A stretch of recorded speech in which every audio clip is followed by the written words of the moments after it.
We are completely free from all the problems of man, from his difficulties. This drink is very significant. Well, now, let's drink, or shall we? Good luck. Good luck. Your health.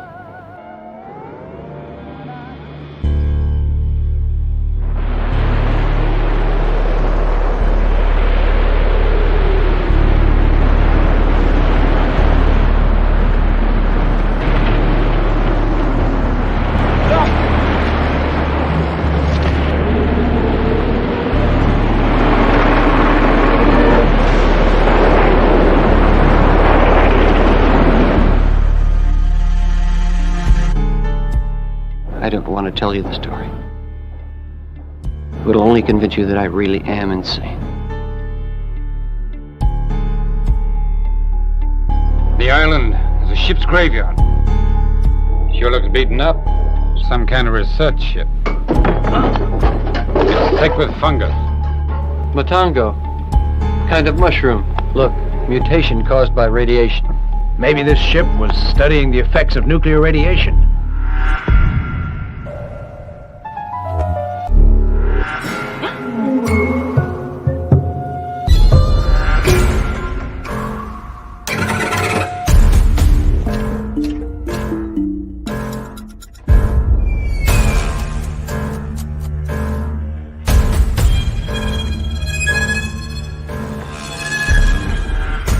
What in the hell's wrong with you guys?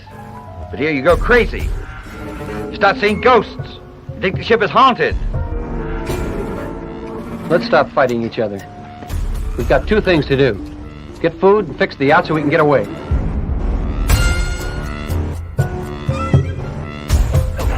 No matter how we feel, we can't give up. I think you better be careful what you say. I'll do my damnedest to get off this island. Even if I have to kill everybody to do it. Now it's my turn to do something. Can't trust anybody anymore, can you? I'm finished. No more. We won't be able to live here very long. Oh, help me. Help me. I'll help you. I've waited a long time to hear you say that. Come with me.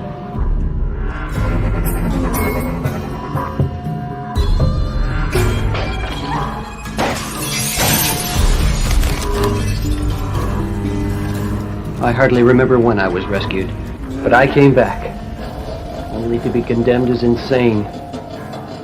I had no choice. All that time, at least we would have been together.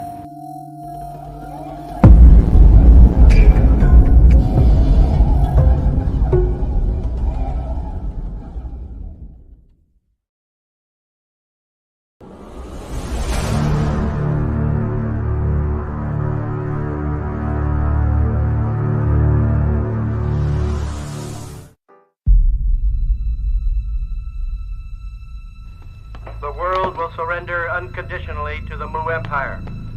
I warn you, if you don't obey us, we will destroy people on the surface of the world.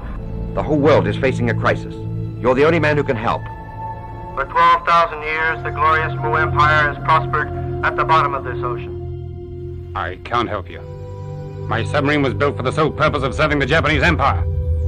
She's for Japan alone. The war's been over for nearly 20 years now. Admiral, don't forget my command did not surrender.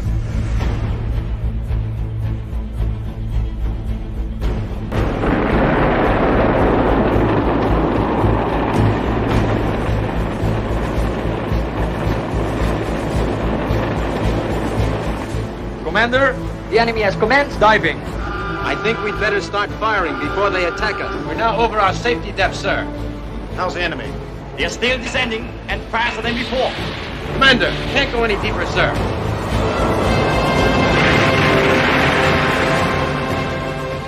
This is my new submarine, Gotengo. Now the whole world needs your submarine. And it will still bring glory to Japan. Everything's ready.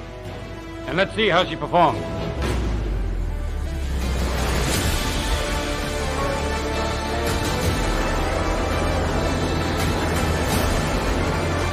Go after them. This earthquake is being caused by the Mu Empire and not by natural causes. The Captain Jinkoji should try to interfere with our plans. You will be given to Manda immediately.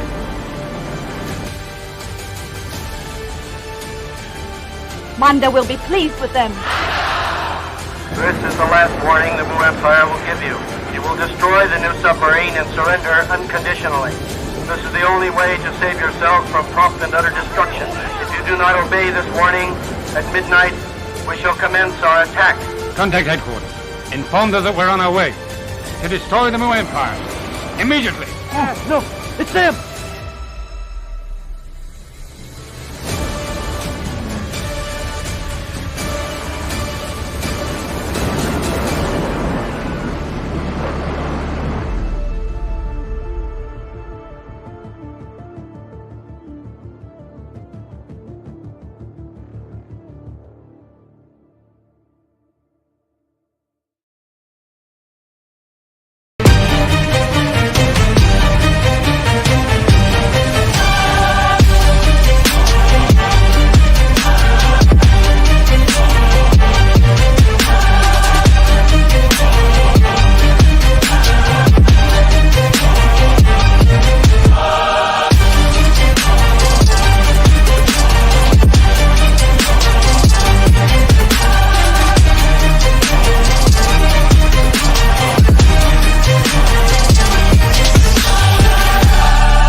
Hello, Monsters with Attitude. I'm your host, Michael. And just as a sidebar, I would totally let Miss Mizuno help me.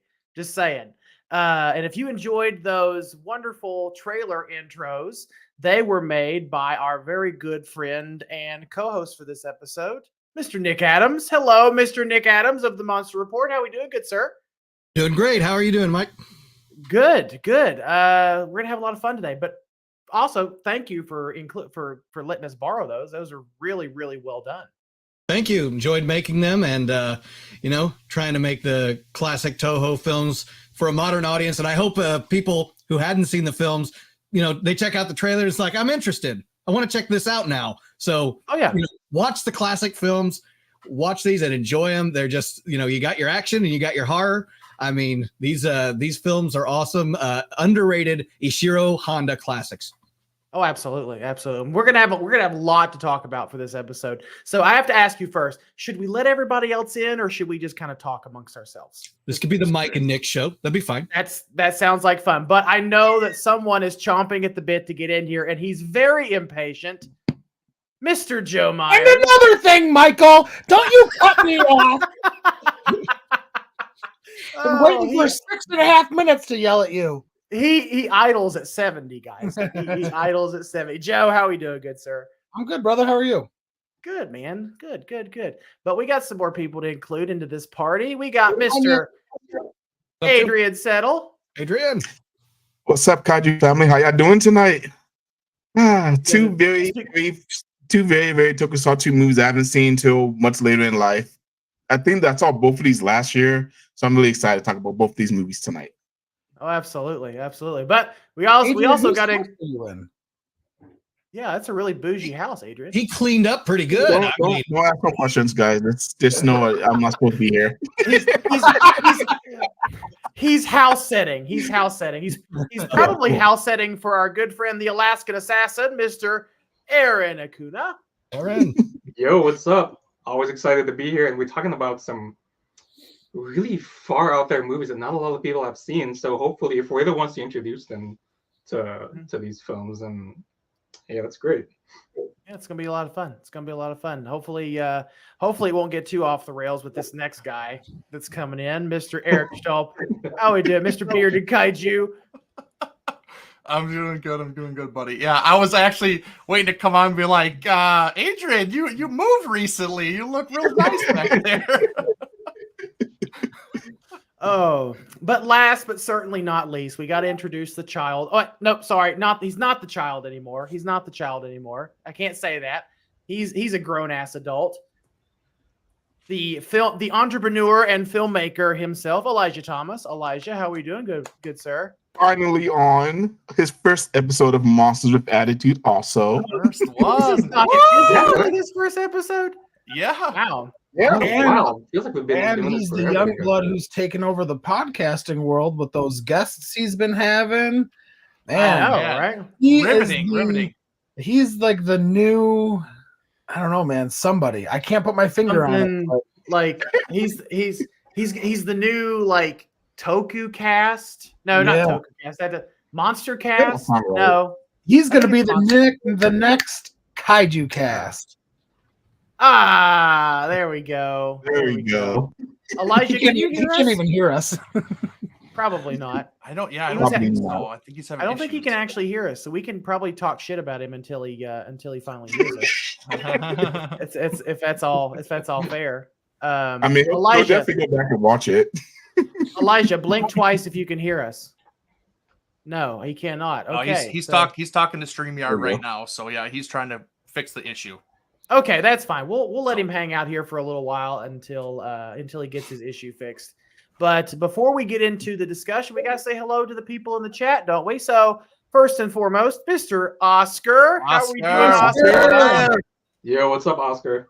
The man, the myth, Oscar. the legend. Oh, and I believe, if I'm not mistaken, this is Mr. Dwyer. Yeah, this is Yes, Robert it is. Dwyer, what's going Right. on? It's good to see you, man. Facebook user, do not know who you are, but let It's us know. Helmy. That's Helmy. Is it Helmy? Okay, Helmy. Oh, what's up, Helmy? Helmy? It's Helmy. Yo, what's up, Elmy? Who else we got in here? We've got our friend of the podcast, Mr. Donnie Winter. Donnie, how we doing? going on? Donnie? Donnie. And do I really have to, guys? Do I really? Yes, you do. Have to? Hey, Leslie P. Leslie. Chambers. How are you, buddy? You are right, Leslie. Definitely the B team for Samson. We're scraping the bottom of the barrel every time he's on. Oh my You're watching Love You, Samson. Oh boy. You. Hey, don't worry. Samson will come up later. Jonathan, how we doing, man? Oh, Jonathan, what's Jonathan going on, man? Portman. Tim, thanks for joining us. What's going Thank on? you for joining us, Tim. Hey, Tim. Hey, Jonathan. So we are talking about two really classic Toho films that are celebrating their 60th anniversary this year. That's crazy. I feel like It that's is. crazy, guys. And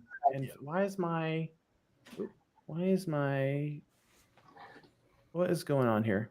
Sorry about that. Technical difficulties. Why is it not adding to StreamYard? My slides. What is going on? I don't know. I don't know either. I don't know.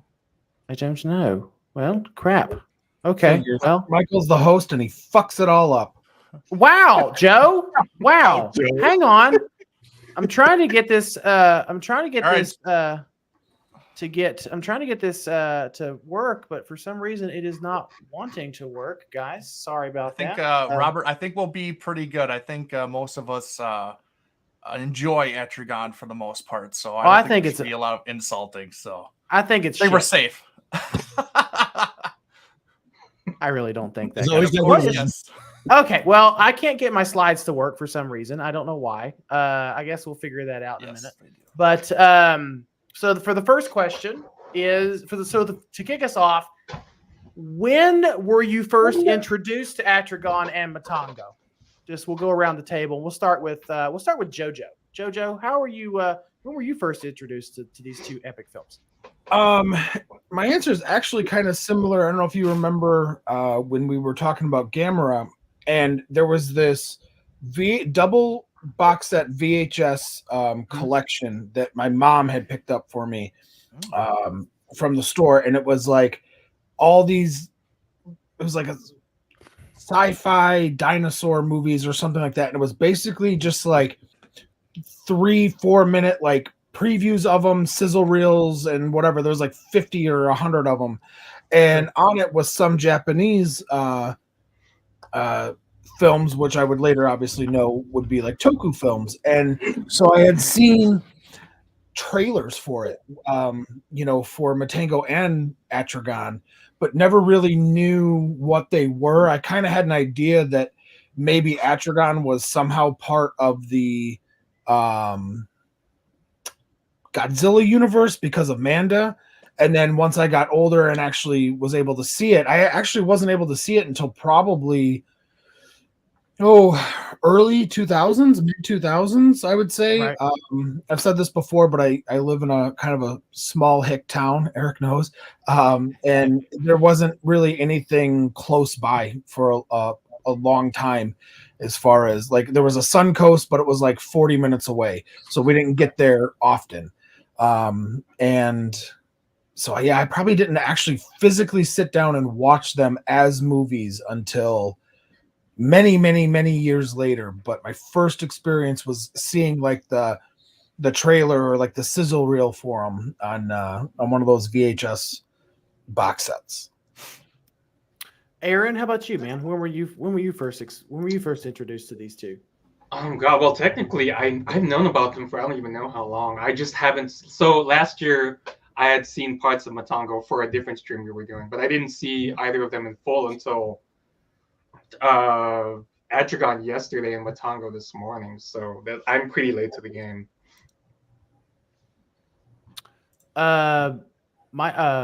Sorry, Eric. So I actually got the DVD of Atragon first, actually, and I actually picked it up at Best Buy when they are actually selling physical media. Right. And this, I got this. It came out in 2005. Media Blasters actually released these and stuff like that. So that's how I found out about that one. I had known nothing about it. I saw it. I was like, you know what? I was like, that's Manda in there. I was like, I don't know what it is, but I'm buying it because it has to do with Godzilla in some way, So that's how I got that. Matango, I didn't know much about Matango until later on. I finally watched it probably in the last, I'd say 5 to 7 years. From then, I actually picked up this DVD at a local convention that a guy was selling DVDs, and I knew I had wanted it, but I wanted to get the official release of it. I wanted this version, and so I waited until I finally found it and picked it up. And even when I found it and picked it up, I still didn't watch it right away. It still took me like another year to actually watch the thing. Right. Because I knew a little bit about it, but not a lot. And it's just like, all right, I'll take my time. I mean, there's still stuff that I have that I still haven't watched that I have to watch. So it just kind of fell in that category until I finally watched it and actually really enjoyed it. It was very, very different than what I'm used to. And that's kind of the rest is history. Sure. So Nick, what about you, man?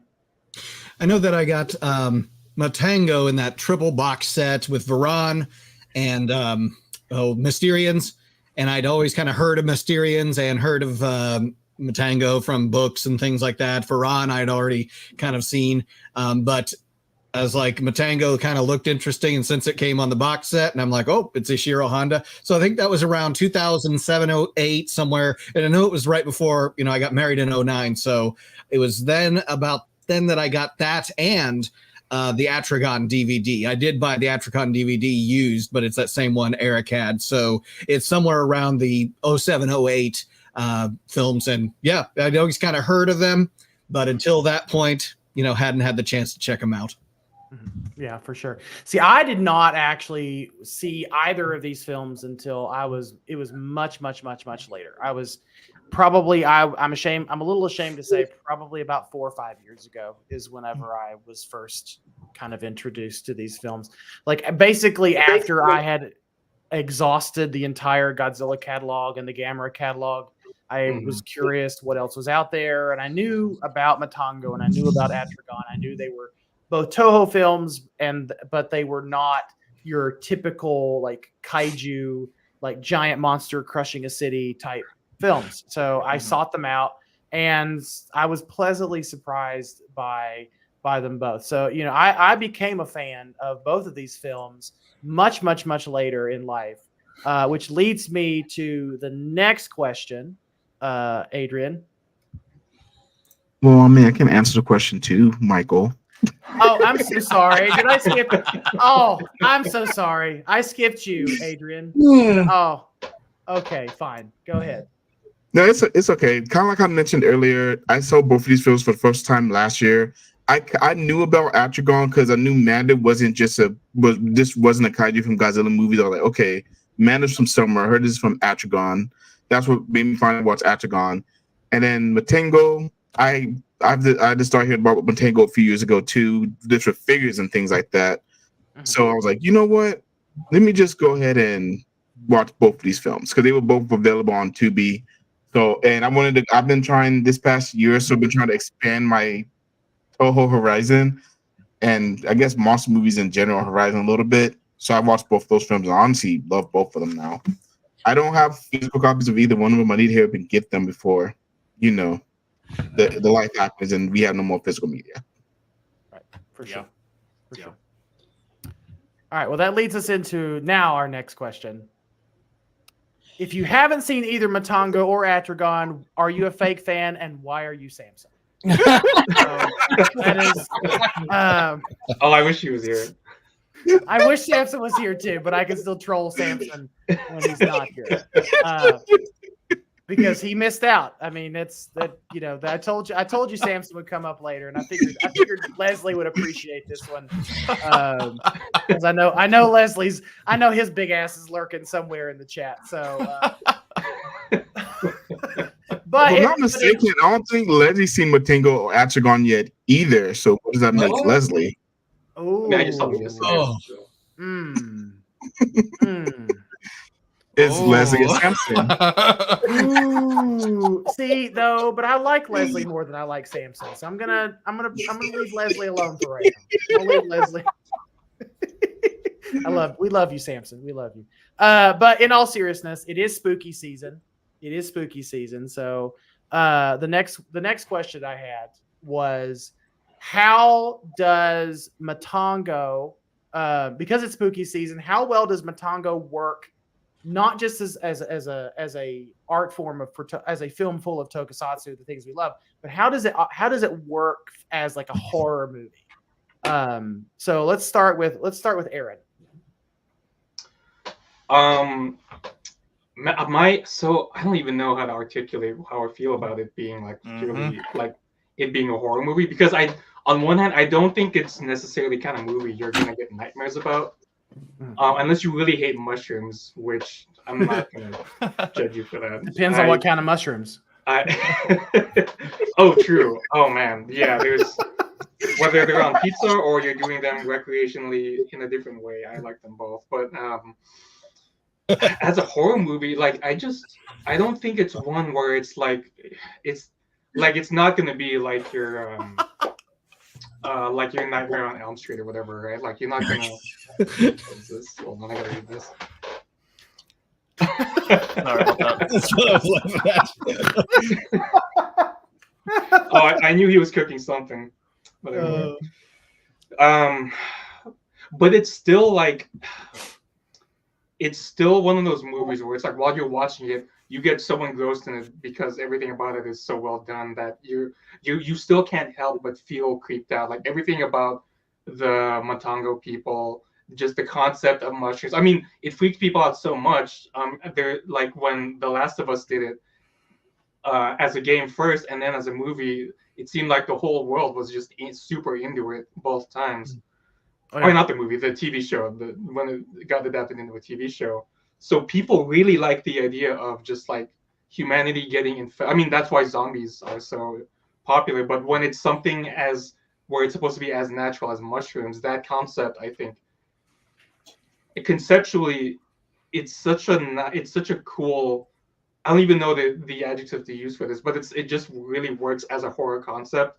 But the movie itself is not like one where it's like you're getting scared in a traditional horror movie way.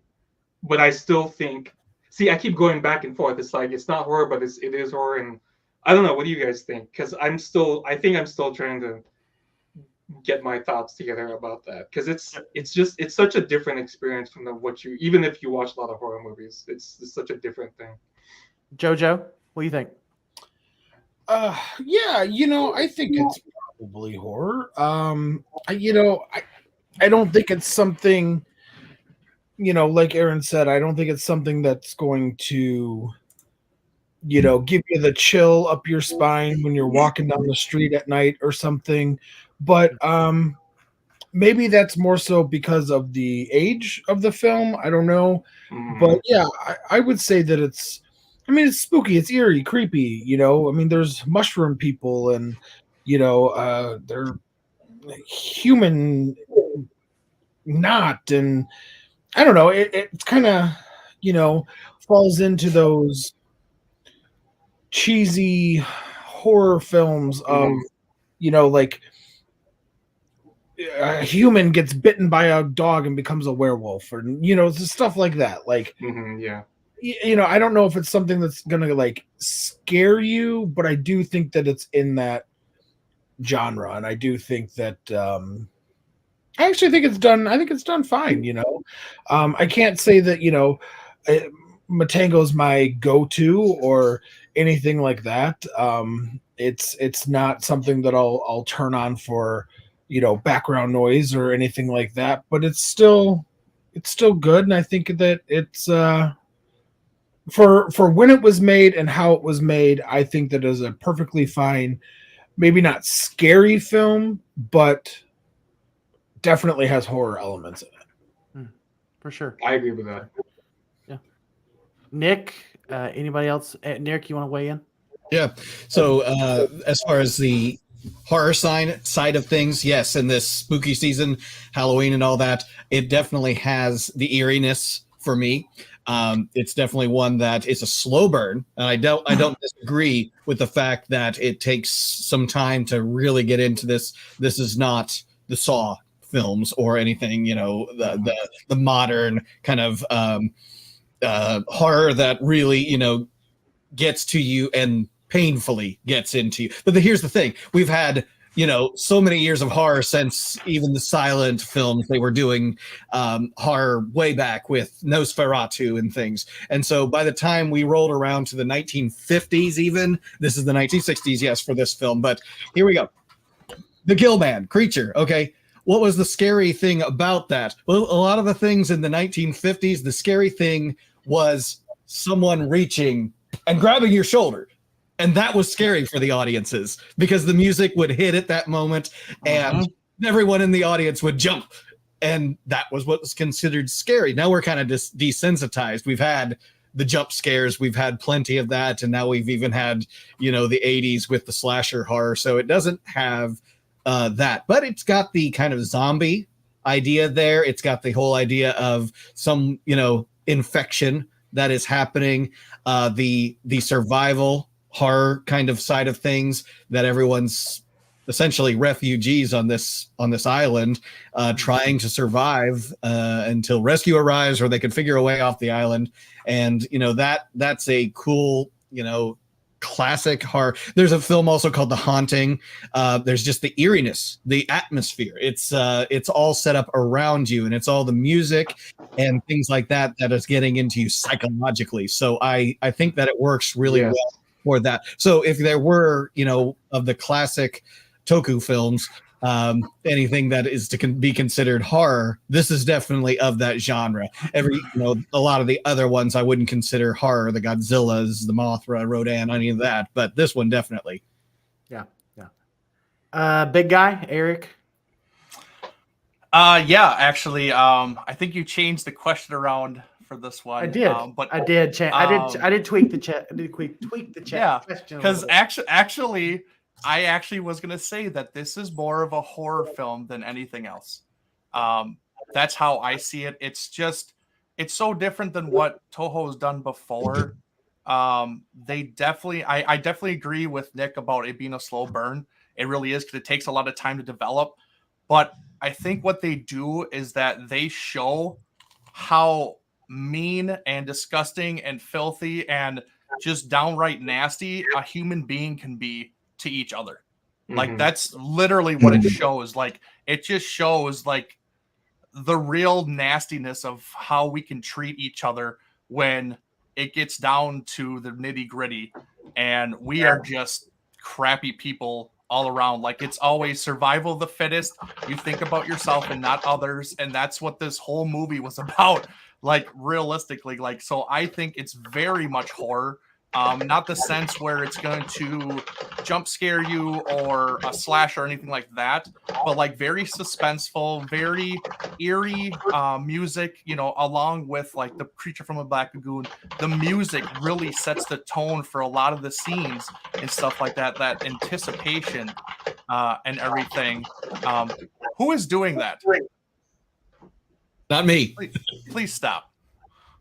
It's not me. Wait, did you hear my typing? Because I thought I turned off my mic. I don't think it was typing. I think it wasn't typing. Okay. I think it was something someone else. shaking a drink or something. I don't know. Yeah. Oh, weird. I'm not hearing that. So yeah, I definitely do think it is very much horror. It fits perfectly into that. I thought when I first watched it, I thought it was a very creepy with the like Matango ghoul and stuff like that. Like that was really weird looking and everything. Like the whole like Matango like transformation of the whole mushroom guy is not scary at all, but like the slow transition where you kind of see the mutation kind of forming on them and stuff like that is pretty creepy. And it's also scary that like something in our everyday world can basically change us into brainless mutants. Like this goes back actually, or goes forward with what we've had recently with The Last of Us. Same concept. It is a fungus that inhabits our bodies and takes it over, and it works as one. That's what Matango is. I mean, but Matango did it first. So like big props to them and everything. But yeah, it's definitely horror. Has anyone here seen the movie? I think it's from 2016, called Gaia. Has anyone watched Gaia? From I think it's maybe it may have been a little later than that, but it's the same exact premise as Matango. It's just been up. It's a really good movie, and it falls more so in the vein of horror, what we know traditionally as horror, than say like Matango does. And I think Robert Dwyer mentioned earlier, it's more like a Matango is more like a psychological thriller than just a straight up horror. Although there are, I've heard a lot of fans talk about Matango as sort of like, as having like these body horror elements to them. And it definitely does. Adrian, you want to weigh in on this or? Yeah. So the first time I watched it, I didn't really see it as a horror movie, honestly. And even like showing it to my girlfriend, she didn't think it was horror. She thought it was weird. But after really going back and watching it the second time with her, it really had me thinking like, okay, this is more of a horror movie, more horror movie aspects. With the fact, one, like kind of like exactly what Eric said, it's scary to see how humanity can turn against each other whenever there's a survival situation.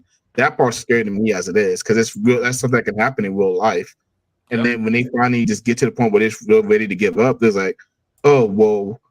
They tell us that we're not supposed to eat these mushrooms, but we're going to eat these mushrooms anyways.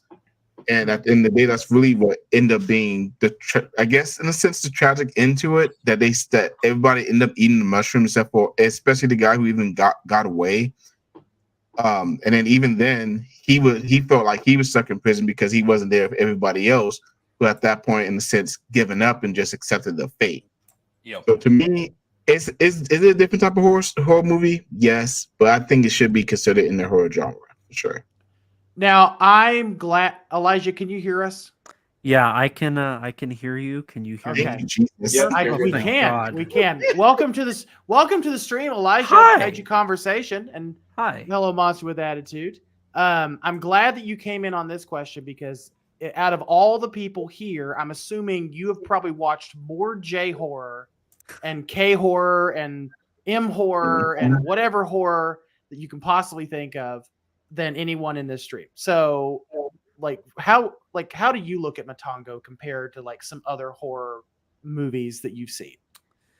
So, oh boy. Okay. So it's interesting. It's so Matango, when it was released in 1963, of course.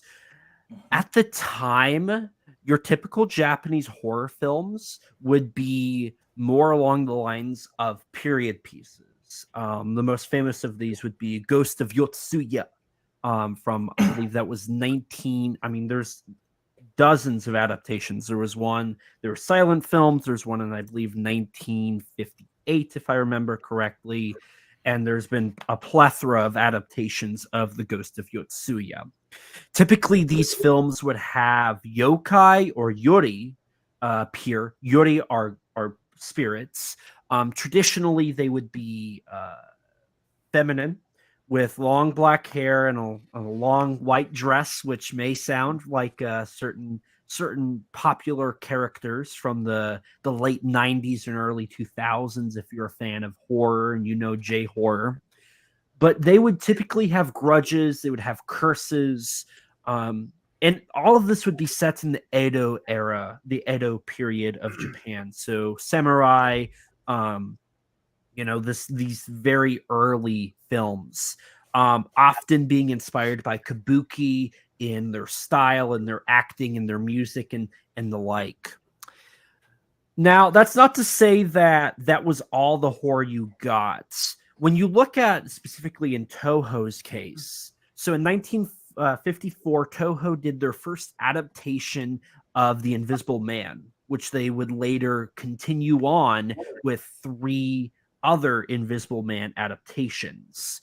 You had The Invisible Avenger in 1954. I believe that was a Moriyoshi Oda film. And then in the late 50s, you started with Ishiro Honda's The H-Man, The Secret of the Talesian, and Jun Fukuda's The Human Vapor, all nuclear iterations of The Invisible Man. But once you get to Matango, it gets very interesting because Matango is not an Edo period film. It's not inspired by Yuri or yokai, which are very popular creatures. It's not a westernized adaptation of a character like the Invisible Man or Dracula. Zombies hadn't even made it to Japan at this point. So in Japan, Matango is a very interesting piece in the world of Japanese horror because it is not. It's kind of a combination of a lot of genres. You have kind of your ghost ship, which also kind of carries over the gothic horror of haunted houses, right? They frame it. Honda frames the ship as if it's a haunted house. You have early influences of zombie films. While I will not say Matango is a zombie film, you do have some zombie-esque aspects. Isolation, psychological horror. Was this all in his head? Was this not? It's a very interesting idea that Honda took. It still does include the nuclear fear with the inclusion of the Geiger counter and nuclear radiation, what it did to Matango, the mushrooms. So it still has that Japanese post-war Japan nuclear fear inclusion, but it also flips it, and it has the Honda-isms. At the end of the day, the horror is not necessarily the mushrooms or the radiation or the haunted house or anything like that. It is more in line with the horror is humans. Humans are the real monsters, which is something Honda used all the time, something he picked up especially during wartime, where the worst thing in the war were the people who were killing each other. So in a way, Matango is it sticks out of the Toho horror films of the time, out of the Toho science fiction films of the time. This one was something very personal to Honda. He was allowed to have more creative freedoms here. This was Tanaka's gift for doing King Kong versus Godzilla. And it's very interesting because it sticks out. It's very Yes. Yes, it's it an is. outlier. Yes, very much. Yeah. And so it's a staple of early Showa era J horror because of that. I mean, Showa J horror is not really talked about, and it's often viewed as more artsy, more art house films like 1965's Kwaidan or 1968's Kuroneko, or even such as films like Nobuyuki Obayashi's House from 1977. But Matango doesn't do that. Matango is kind of your gritty, down to earth, like intense psychological horror. And I think that all is thanks to Honda. I really wish Honda did more true horror films because of Matango. So I think this is a very long-winded answer. But I think it works very well as a horror film because of that. And it stands out among its peers of Japanese horror at the time because it was such a fresh take and fresh outlook on the genre. Yeah, for sure. So we are talking about Matango, and we're talking about Atragon as well. So I want to switch the conversation to Atragon now. So the next question is, where do y'all think the Mu Empire rank within the pantheon of Toho villains? This is a new question. I just came up with this like a few minutes before the stream. So let's start with Eric. Oh, you son of a! Keep it on your toes, Eric.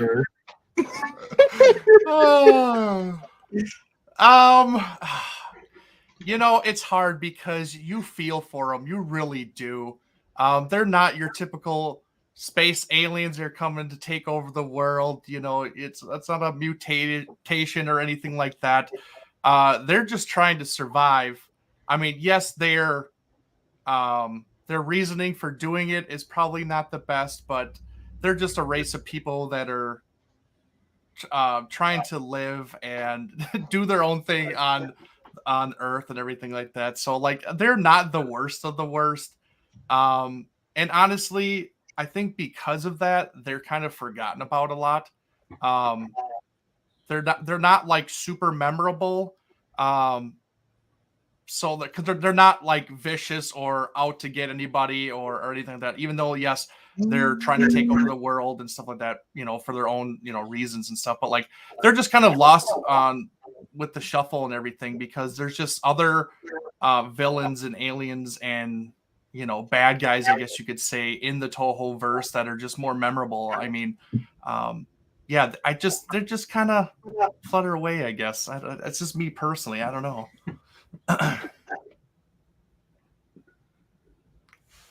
Oh, you're muted. I'm muted. Sorry about that. I'll ask you this one little piggyback question, and I'll move on. I'm going to move on to JoJo. So get ready, Joe.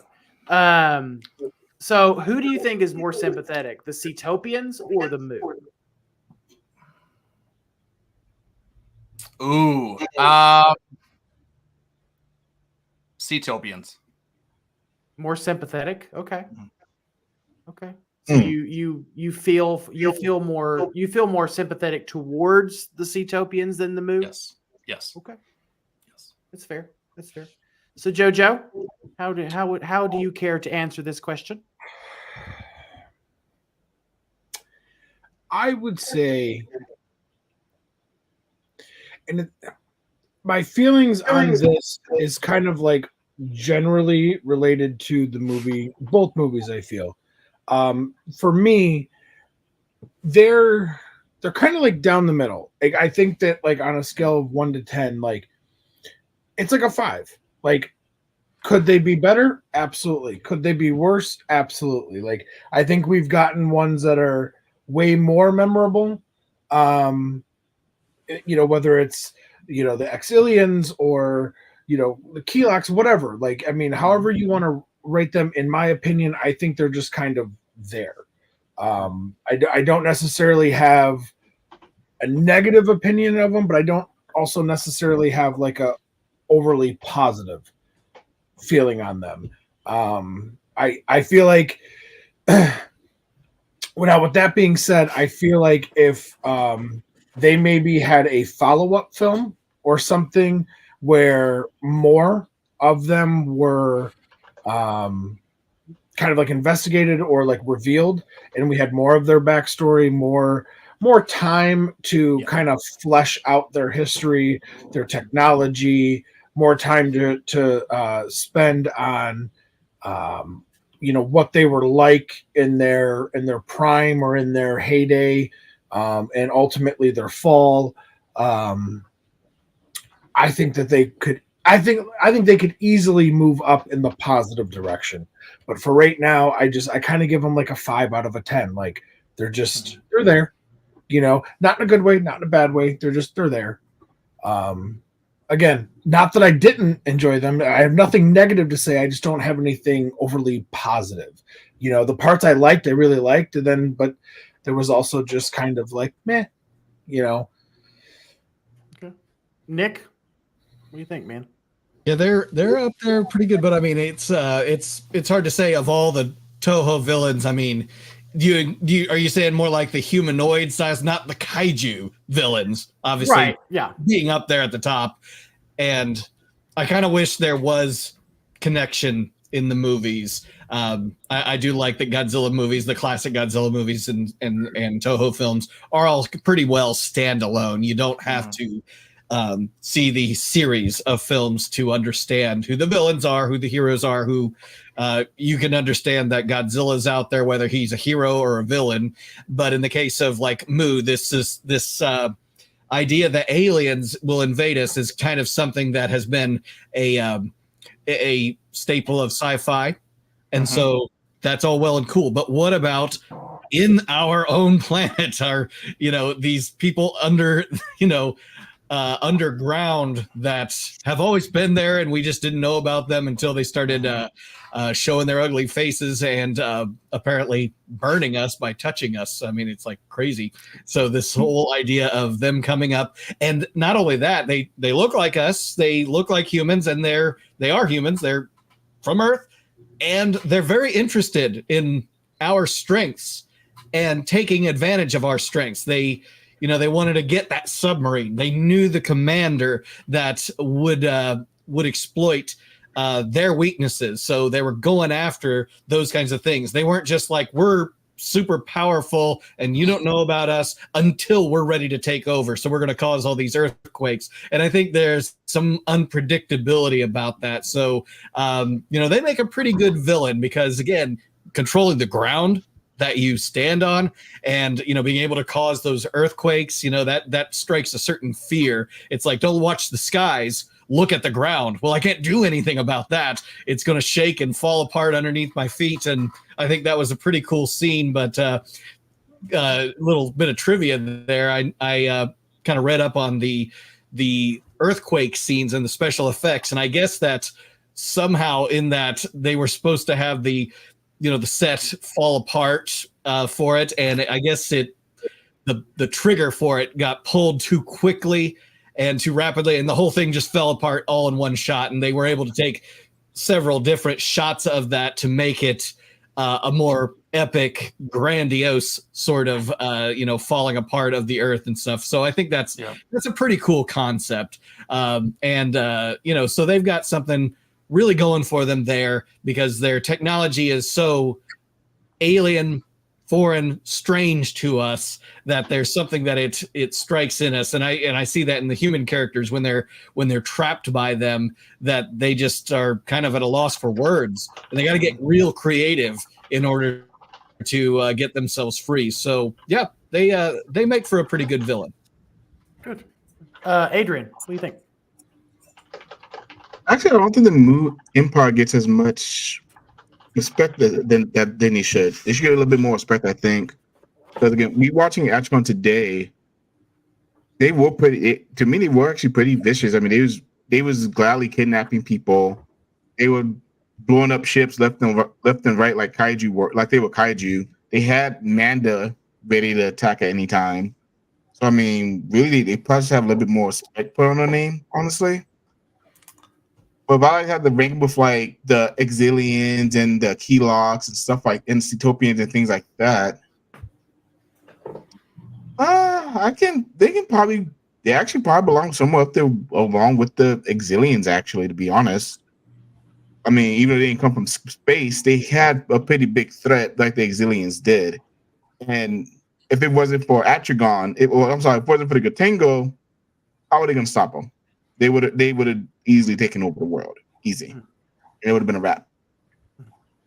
Elijah. So I would say that overall, I think the Mu Empire, the Muans, the Mu Empirans, the Muians, they're all right. So these characters were taken from Atragon was based off of a book called The Undersea Warship from 1900. Mm-hmm. It was published by Shunro Oshikawa. But in that book, in that novel, they actually didn't have the Muians. It was pirates. It was pirates that were on this sailing the seas, and they were attacking this boat, and eventually led to a submarine coming and sinking the ship. So instead of using pirates, they went and they looked at a short story that was published called The Undersea Kingdom, which was where the Mu Empire people came from. And it's a little obvious, I think, in the story, because in a way, I feel like the Mu Empire people are a little too disconjointed from the rest of the story. Mm-hmm. And I feel like there's plenty of other versions and attempts at undersea villains from not only just the Toho pantheon. I think of like Latitude Zero, Godzilla versus Megalon, but you also have villains from like Toei's Terror from Beneath the Sea and whatnot, that I think are a little more engaging and a little more interesting to watch, and a little more involved in the plot than our Mu Empire people, I guess. Yeah. So this would be a little lower on me. And time. Okay. We're on timers. Aaron, I agree, though. Aaron, go ahead and close out this question. All right, well, I'll try to keep mine short. Okay, so since so many of us have already mentioned the Seatopians, I'll say I do like the Seatopians a whole lot more. For some reason, they're just way more memorable. Uh-huh. But I do think the Mu Empire is a lot more important to their movie thematically. And I feel, I don't know if it's just me, but I feel like their culture is also has a bit more depth to it from what you can see visually. Like they have their ceremonies, and they're really super long ceremonies, obviously. But then even just like in the way Elijah's everyone's speech. dressed, the way they're all moving, you can see that there's different castes and societal roles. They have their god, obviously, which, I mean, that's for a Toho movie, that's not so different from ones like Zootopia. They had Megalon. But I feel like there was sort of an effort, at least behind the scenes, at giving the Mu Empire some, like, there was some effort there, but I feel like just the end result was not the greatest. I'll go with Joe's answer. It's kind of right in the middle for me. Although I will say I'll definitely take the Mu Empress over Antonio any day. So. Oh, hands down. I have to. Yeah, get out of here, Adrian. Oh, Adrian. Yeah.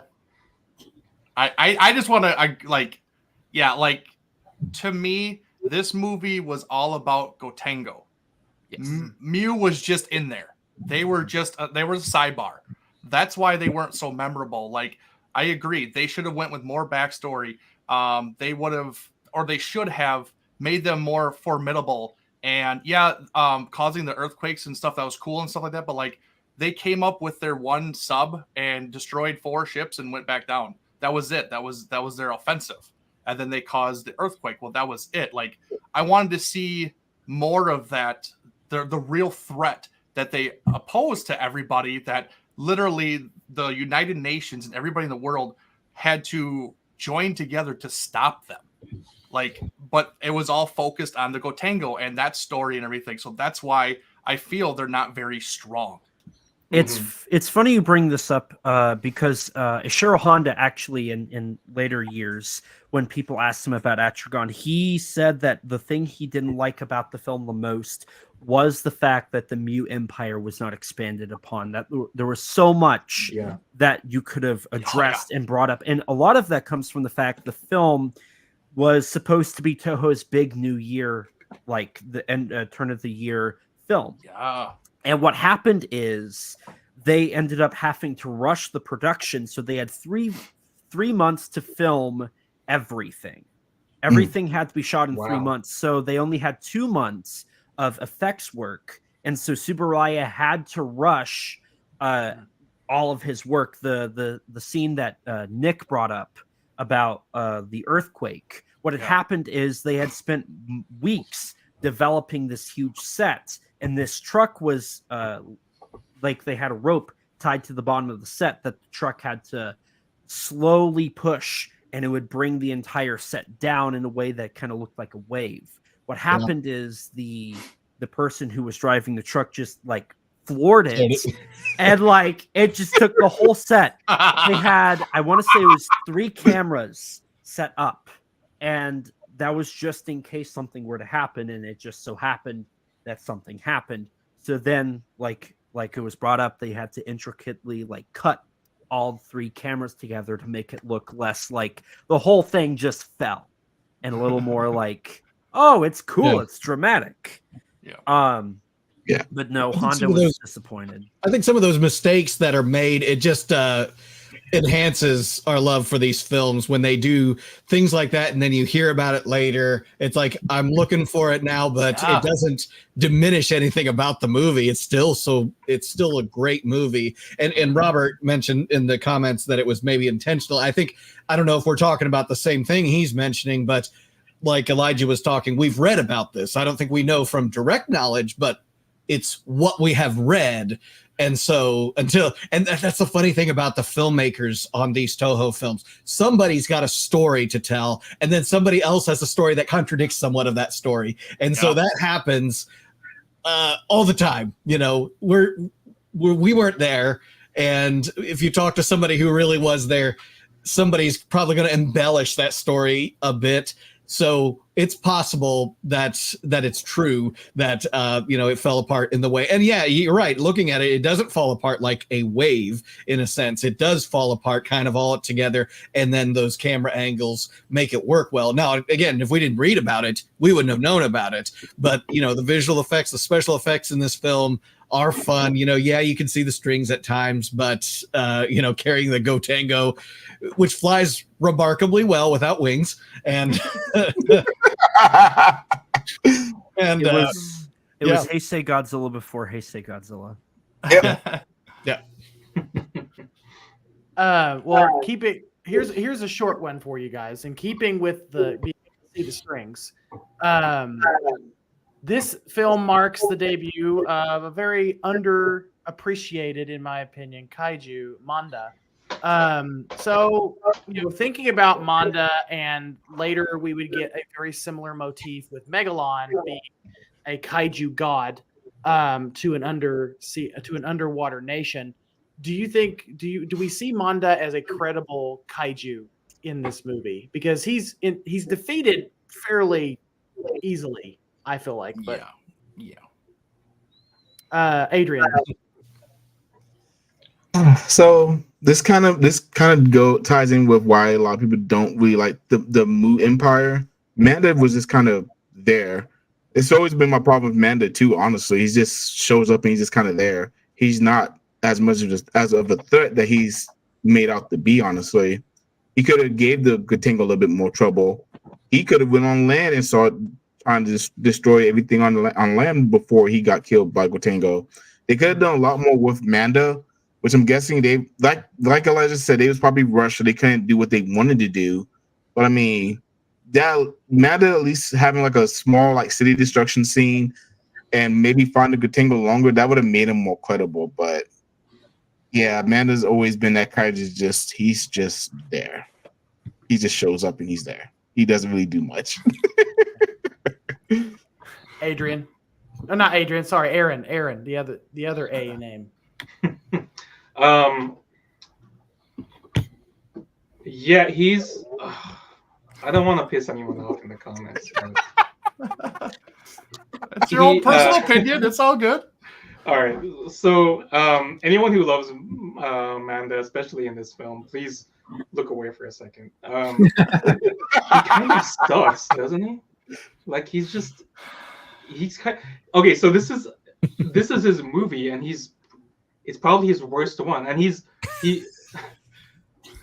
I'm trying not to be harsh because like I like him as a kaiju. It's just he's better in Destroy All Monsters. He's somehow better in Final Wars, where he shows up for all of like 10 seconds. Where else does he show up in? Super Atragon. Yeah. That's the OVA, right? The anime. Yeah.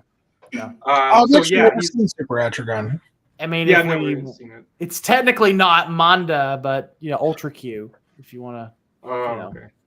The suit showed up in Ultra Q, or the puppet showed up in Ultra Q. But yeah, he's just like whatever, dude. Like he's somehow he's a worse King Caesar in the fact that he's hyped up so bad. And then it's like he comes in, he does this thing, and then he just you ain't wrong, buddy. You ain't wrong. And it's like, how bad could you be to be a worse King Caesar? I don't know. Wow. I'll stop talking. Wow. If anyone has something good to say, please say. Huge slam on King Caesar. Out of nowhere. I know Joe. I know Joe. When he's done playing with his toys, can have some really nice things to say.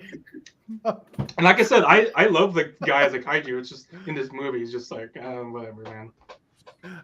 Joe, what do you think, man?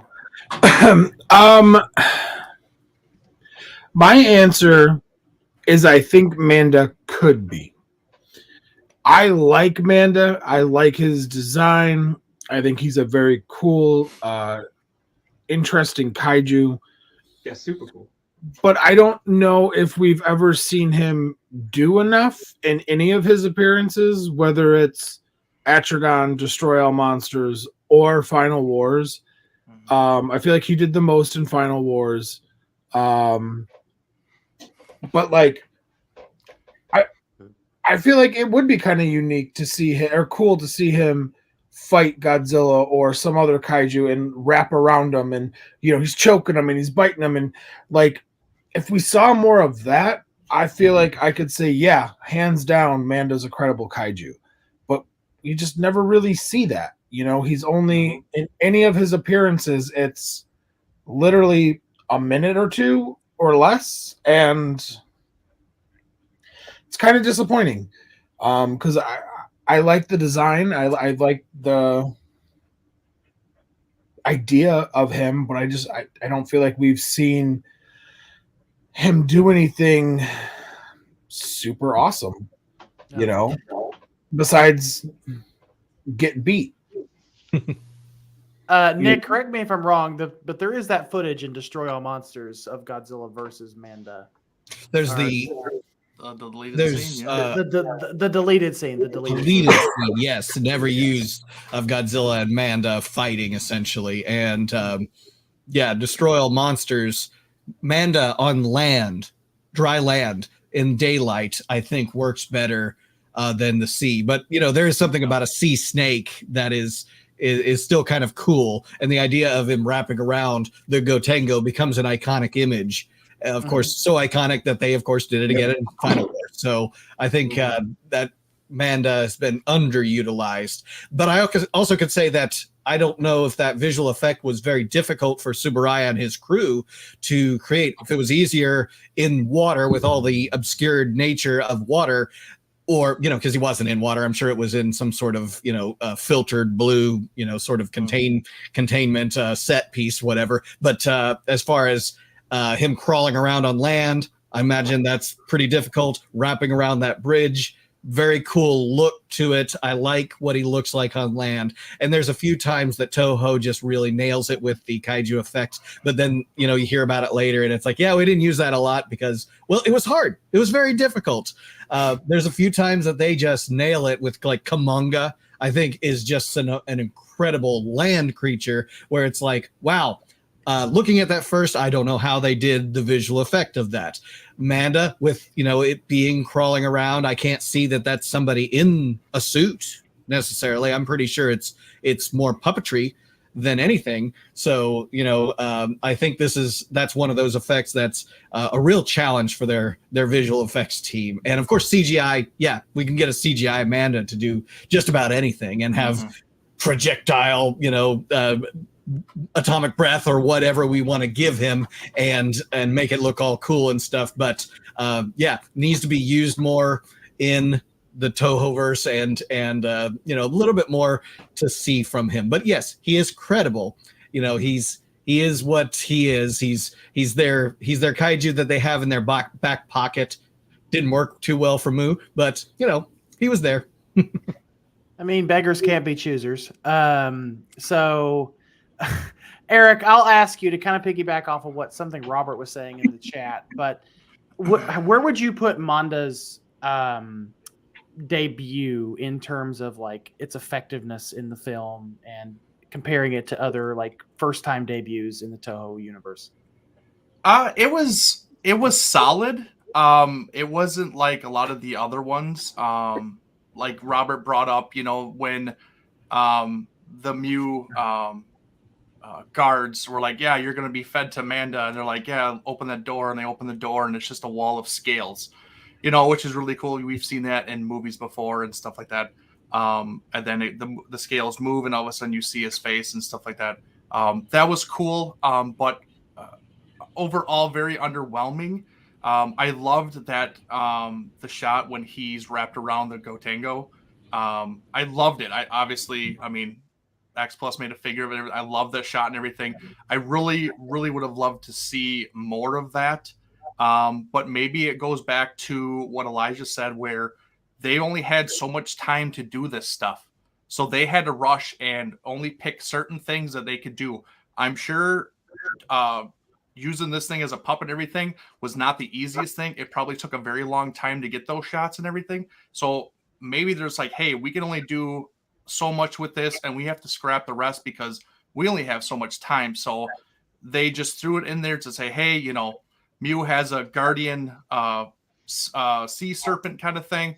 And, you know, it's a cool effect. He looks cool and everything, but I would have liked to see a lot more with him. I mean, seeing like him and Godzilla fight, like especially in Destroy All Monsters, would have been so awesome. Like an actual like snake creature fighting Godzilla. Like we haven't really been able to see that, you know. I mean, God, King Ghidorah, I think was more of a serpent wrapping around him when he wrapped around his neck in 91 to strangle him than what we've seen with Manda, you know, and everything. So like, I like the kaiju and everything, but just, you know, maybe restrictions didn't help him in this movie. And maybe if they had more time, it could have been a lot, you know, better, I guess, in every single way. But yeah, just kind of, it fell short. Elijah, any final thoughts on our noodle kaiju friend here? I mean, it is no surprise that, or no, you know, secret that at the time Tanaka was just saying throw a monster in any movie possible. I mean, we saw that with Maguma and Gorath, and that was the same situation here with Manda and Atragon. But is Manda a credible kaiju? I mean, he's Japanese and he's a strange beast, so I think no matter how you spin that, that means he's a kaiju. So I would say that qualifies as credible. Are we saying that if Manda was American, he wouldn't be a kaiju? Absolutely. I will die on that hill. Fight me. Let's go. All right. So the next, I have a fun one for the next question. In Matango, who should have been voted off the island first? Easy. Yeah, that's pretty easy. This one is easy. All right. So since it's so easy, Eric, you go first. It is Senzo Koyayama, which is Kenji Sahara's character. Gone. He was the shadiest person in that whole group, and he was an absolute dick.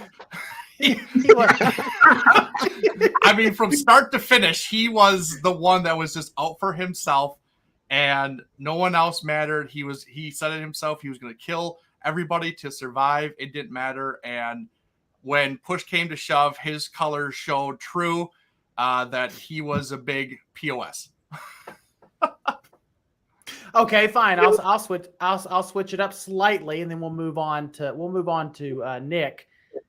Who should have been voted off the island second after the obvious choice is gone? Oh, okay, yeah, he is the obvious choice, the slimy one, right? Kenji Sahara, who, by the way, really pulled that role off perfectly fine. I mean, perfect in every way. He didn't seem like Kenji Sahara to me. I mean, he was, he had that black tooth, and he's just losing his mind.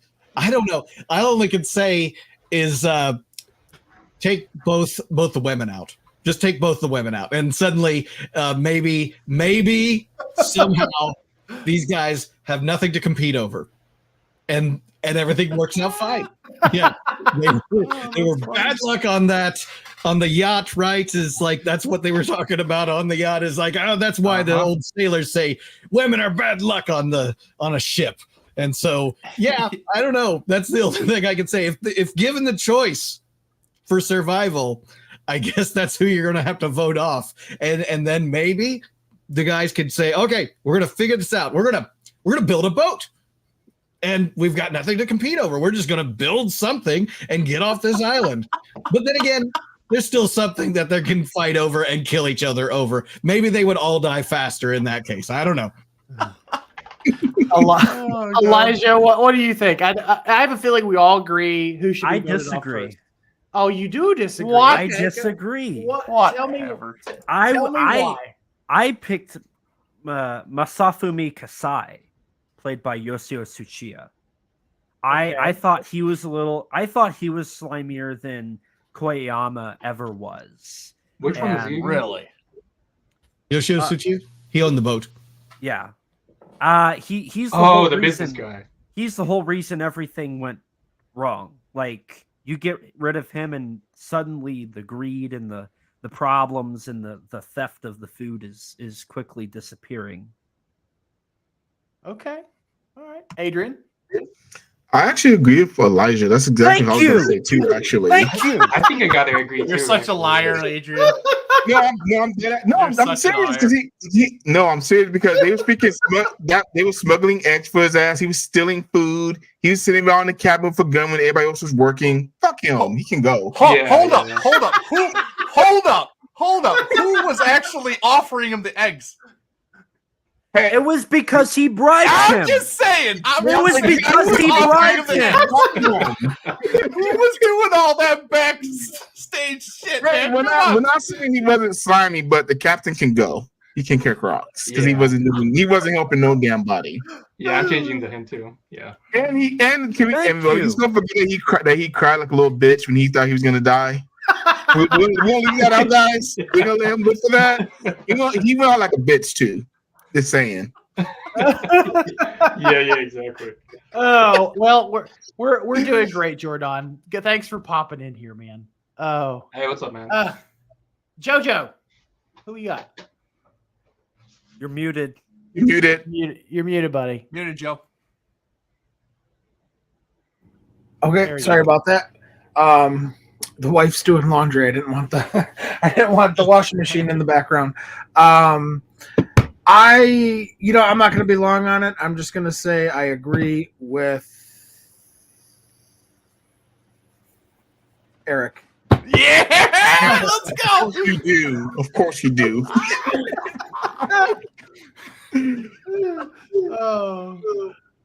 Okay, so I'm gonna say that I 100% agree with Elijah because you're just saying that. I'll fight you all. Aaron, did you have a different answer to this? No, I agree with Elijah. Thank you. Oh, Nick already said he would vote the women off. He would. Yes. Oh yeah. You know what though? Nick has a kind of a valid point. At least with Kumi. Nick's Mizuno's gonna get character. canceled for saying that. I know. That's the thing. He's not gonna have a YouTube show after coming tomorrow. There's somebody's gonna clip this, and it's gonna be like Nick is a sexist. He's kind of a bitch. And gonna be on every Godzilla Facebook group tomorrow. Straight. Take all the women out of the TV show. I tell you what, right now. I'm telling you right Life now. was better when the women couldn't. Argue with me, tell yes. you. Argue with me. Like in the thing, it was an all men. Okay, they had no women to compete over. The monster was the problem. The monster was killing all of them. But in this case, it's the mushroom people and the addiction to, wanting to survive and eat, and then giving into the mushrooms. By the way, I've had some mushrooms yesterday, and everything was fine. I'm fine, really. In fact, but just as being courteous to all of you, I have sent you a sample of mushrooms. They will all be arriving at your house. Eat them immediately. Everything will be just fine. Nick, are you saying that? So now you're saying that all movies are better with no women in it? Jeez, I tell you, I didn't say that, but Joe said that. Oh, we're gonna get in trouble. Yeah. We're gonna get letters. Yeah, let's not get canceled, please. Thank you.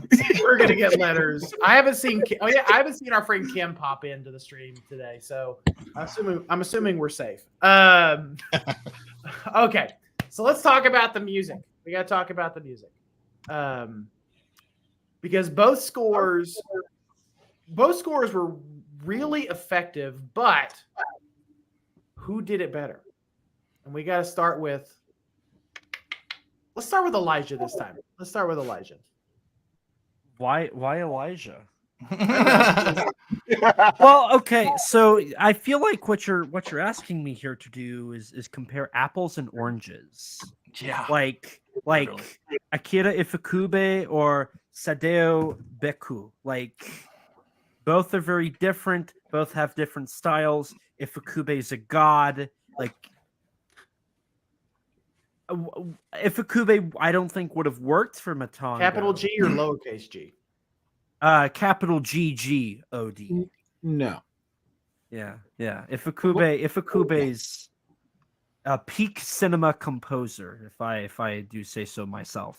So I mean, like, I don't think you could say which one did it better. Obviously, I'm gonna like Ifukube more, but I don't think that's to say that the composer from Matango is lesser.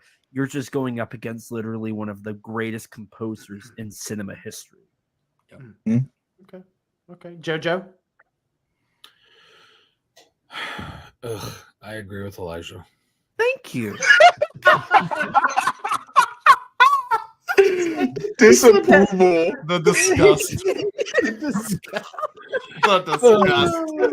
Hurry up and move on before I throw up. All right, fine. Eric, are you going to agree with your boyfriend?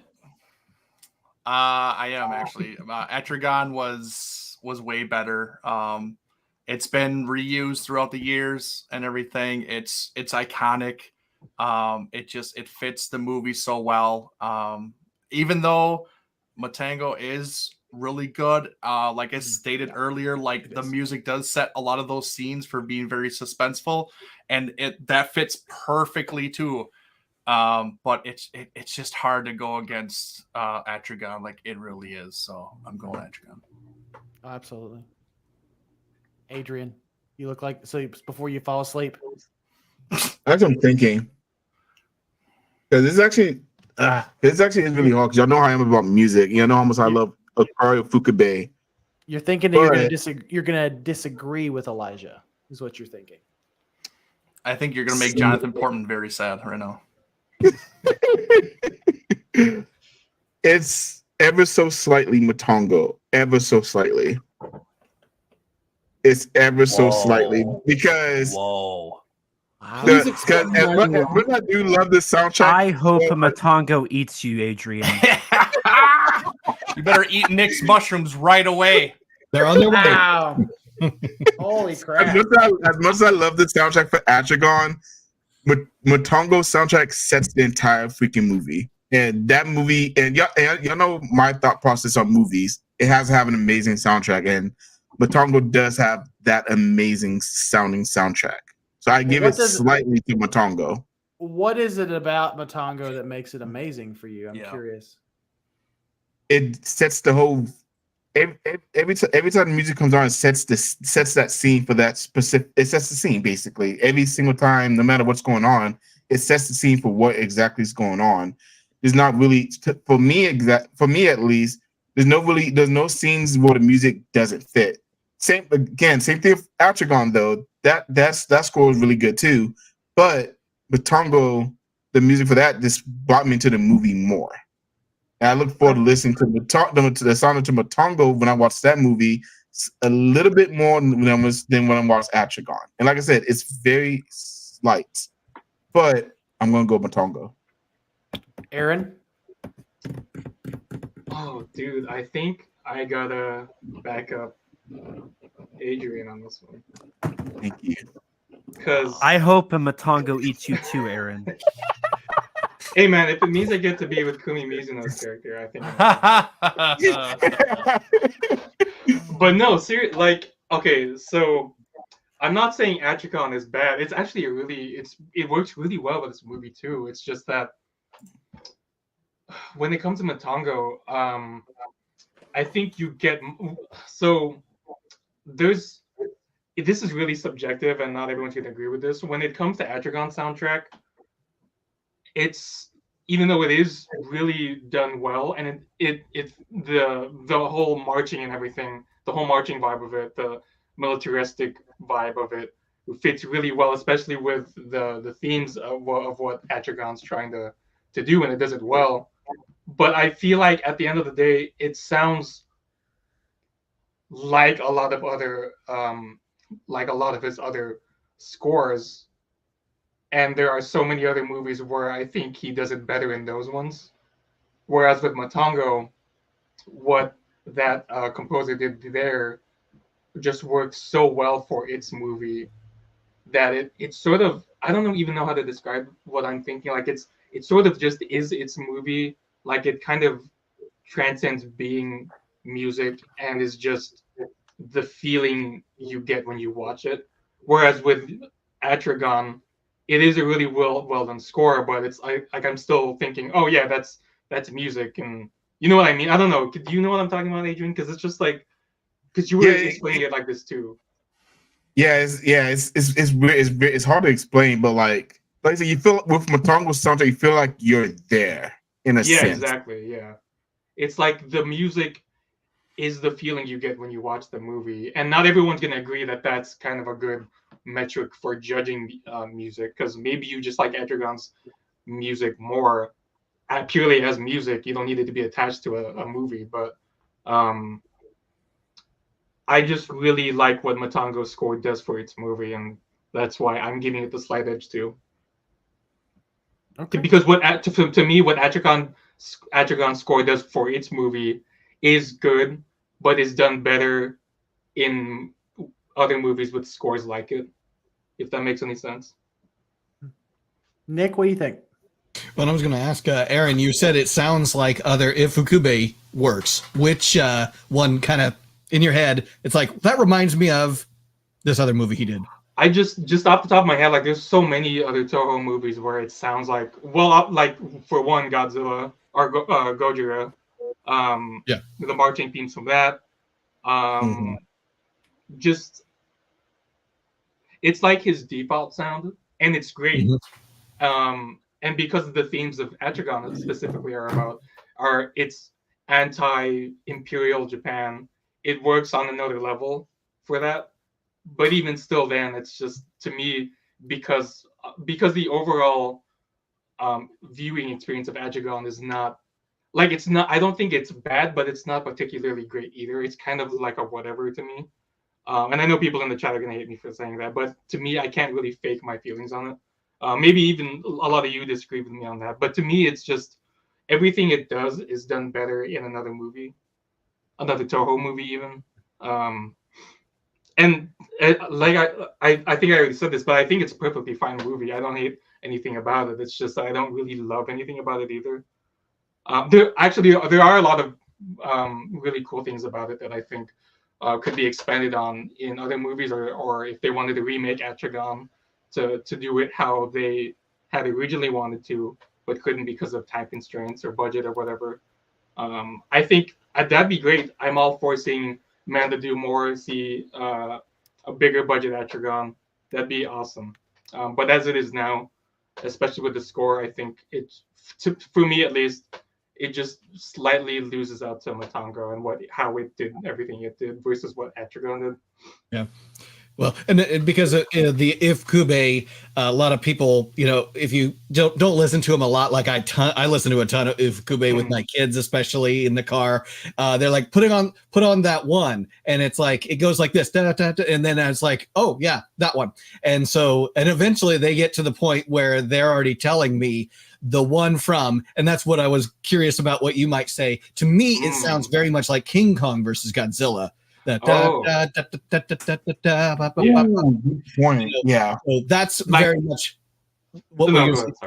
I was going to say, yeah, that one really the bombastic, but this is a bit slower. And what If Kube likes to do, I found at least, I don't know, I didn't ask him myself, but when it comes to the lyrics that could be the song, when you listen to Gojira, but da, da, da, da, da, da, da, da, you hear the words in there. In this one, I hear da da da da da da da da da Atragon. I hear that fit within his music, and it's a lot of the other films. I fit the title of that in there. So when my kids are in the other room listening, oh, you're listening to King Kong versus Godzilla. Oh, there's the destroy all monsters If Kube theme.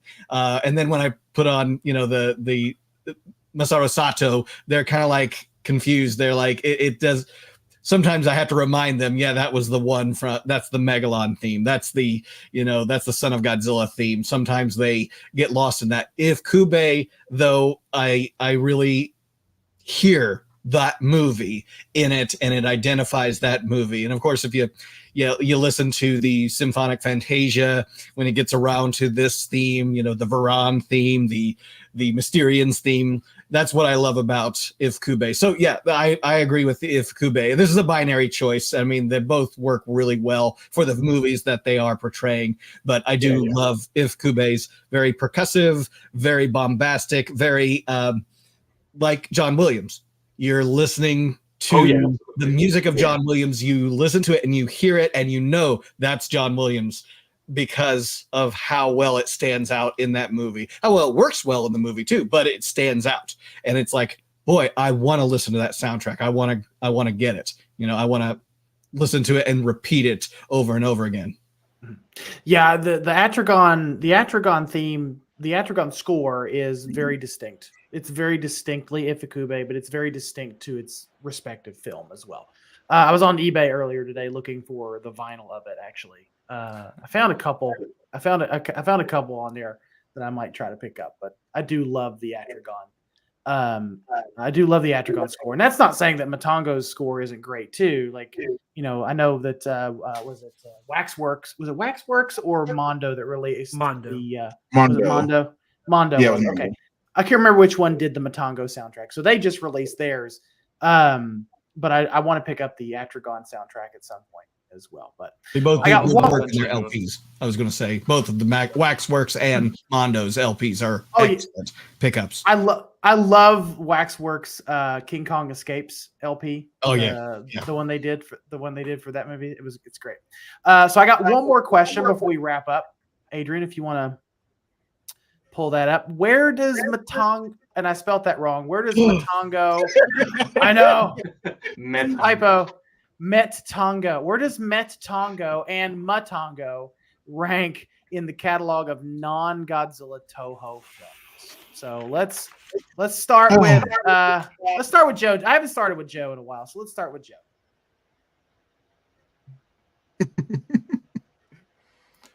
You're muted again. No, he's not saying anything. Oh boy, that's a tough one. I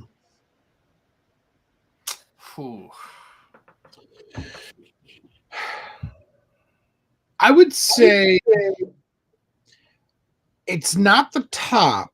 They're not the top, but they're higher than middle.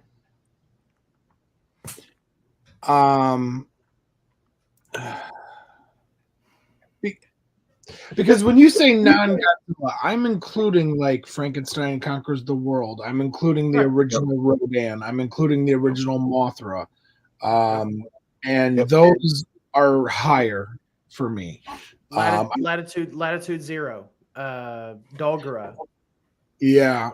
Space. Pardon me? No, just the movies. Go ahead. So I'm including the movies where even the monsters had like a team up or a movie with Godzilla, later on. So it's not in the top spots because I give that to Rodan and Mothra and Frankenstein Conquers the World and things like that. But it's not bottom of the barrel for me like War of the Gargantuas is. Oh, that is interesting. Who hurt you, Joe? Who hurt you? Oh man, damn sold. So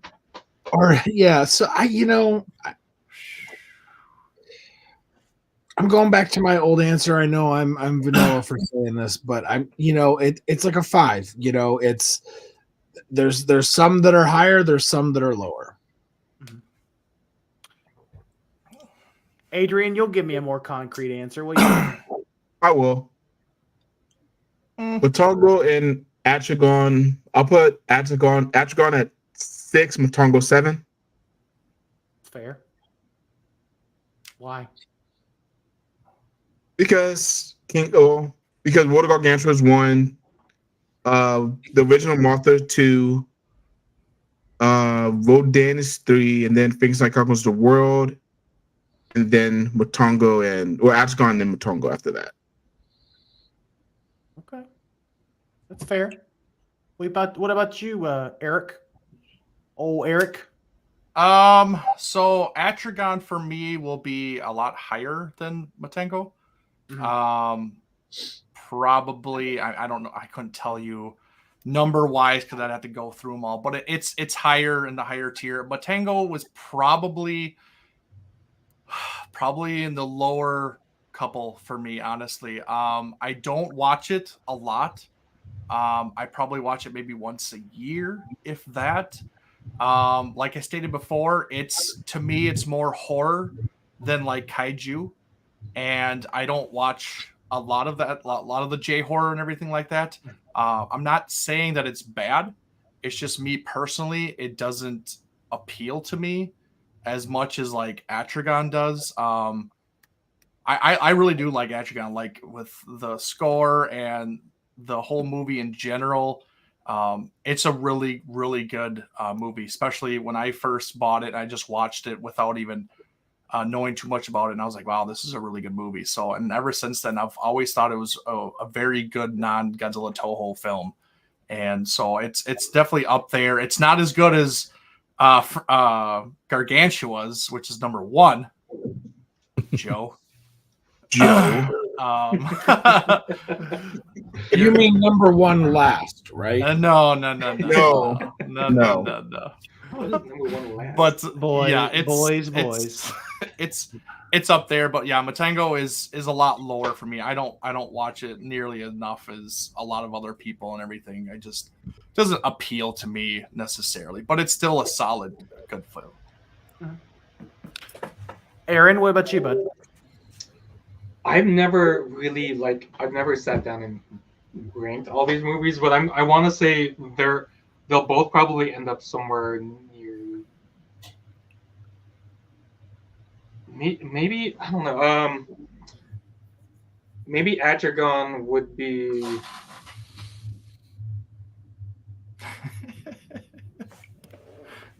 I don't like. They're somewhere in the higher middle, I guess. And Matango higher for me just because I liked it more personally. But I will say conceptually, Atragon is the much cooler film. Like everything about it is just so like if they had done it the way they wanted to with the budget they wanted, all the time they needed, it could have been, to me, one of the coolest kaiju films ever. And a lot of people, the fact that a lot of people love it like that is just a testament to how cool it is conceptually. I mean, just everything about it. That's why they made an OVA about it. That's why it's so, like, individually there are so many things about it that are really influential in later works, not just tokusatsu, but just anime or in general. You got the giant flying ship with the drill. How many times you see that in later movies or anime? The sea serpent, the underwater society. Just everything about it is really cool, and that's why. So critically, I'll rate Matango higher, but conceptually and just like how cool it is, I'd say Atragon is a lot higher up there for me. Which is, it's like that might be weird to hear coming from me just because of how much I've been kind of lackluster about it so far in the stream, but I don't hate Atragon. I think a lot, it just individually there's so many things that are cool about it. So Nick, yeah, what say you, good sir? It is hard to talk about the non-Godzilla Toho films that are just sci-fi in a sense, because when the kaiju isn't the big baddie, because there is kaiju, there is Manda, but Manda's thrown in there. There is the mushroom people, but are they real or are they in their heads because they ate my mushrooms? Okay, so it's like again, no question. Open the package, rip it right open, mushrooms right in the mouth, and just don't stop eating until they're gone. So. Like Yoshio Suzuki, he was just digging into those mushrooms. But when you're talking about a kaiju film where you're thinking of Mothra, Rodan, and you're thinking of that is the problem in the film, and the human characters are trying to solve that problem. So when you're trying to rank, of course, these films, in that you're almost having to rank this with like Battle in Outer Space. In some films like that, the Toho sci-fi films, H-Man, even Mysterians, because even there, Mogira is not the real big problem; it's the aliens themselves. In the case of Atragon, but I guess I would probably edge Matango just slightly above Atragon, only because I like Atragon's action, but only in the last third of the film. It's kind of. It's a little tough in that first act, especially to get through. A lot of talking, a lot of exposition, and it's like, boy, I really want to get to the Mu Empire. I want to start, fighting the baddies. But yeah, when you're trying to rank these non-Godzilla Toho films, usually you're always up there at the top with, War of the Gargantuas. And then when you're thinking of War of the Gargantuas at the top, you can't think of any other films because it's so good, right? I mean, everyone, right? Oh, yeah. War of the Gargantuas. Everybody. Yeah, exactly. Absolutely. I mean, everyone agrees with this. It is indisputable that War of the Gargantuas is right there on top. You would cover your face right now. You would not cover your face right now. And mute yourself. If you did not agree that Sanda and Gyra, there is no beating them. A film with hey Joe. Oh, I missed it. I'm sorry. Go back 20 seconds. There's a family emergency. I'm done. Elijah. Huh? Elijah, answer the question. So thankfully, between all of you, I had plenty of time to go look at every Toho non-Godzilla Toho film and make a quick list. Of course you did, Elijah. Everybody's comfortable. We're just talking about the ones that are somewhat kaiju adjacent. Elijah. Okay, so real quick, I had to do two different ones because I don't think you can classify. Oh my god, Matango. Elijah. Hold on. I agree, though. But I don't think you can put Matango in the same classification as Rodan in all of those. So I did one for Atragon and one for Matango. It's quick. It's easy. Tell us the Atragon. backstory on each film too, please. Okay, so back in 1956, Shiro Honda decided to make a movie about pteranodons. Pteranodons.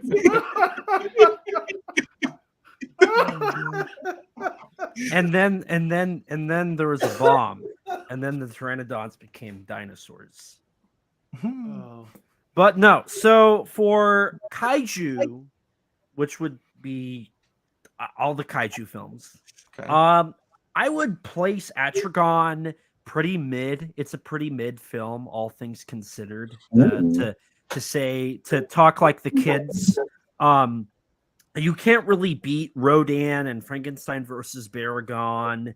I would even say The War in Space is either on par or just below Atragon. So King Kong Escapes is probably above Atragon too. Yep. I found the film kind of lacking, so it's pretty mid. It's a pretty mid film. But Matango, on the other hand, Matango I would place a solid number 3 out of the Toho horror films. I don't think you can beat Obayashi-san's House. That thing's iconic. And then Evil of Dracula is my favorite of the Bloodthirsty trilogy, and I think it's just a really good Toho film in general.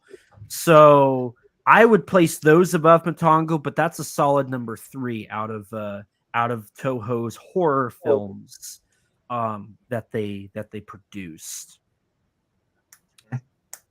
So Elijah's gonna hate my list because just because I didn't give it. I certainly didn't go that deep with it.